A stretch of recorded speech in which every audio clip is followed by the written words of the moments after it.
This is tweezing. I have 2 small cups. One is full with chickpea.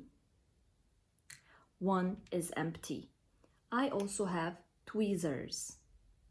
I will use my tweezers to transfer the chickpea from this small cup to the empty one.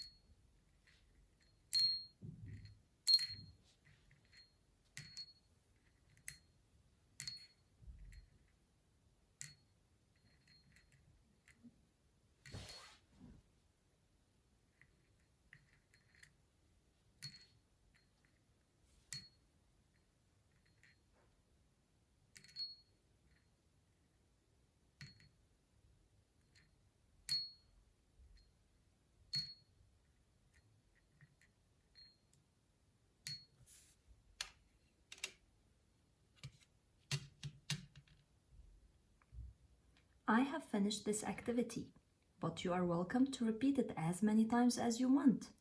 This is tweezing.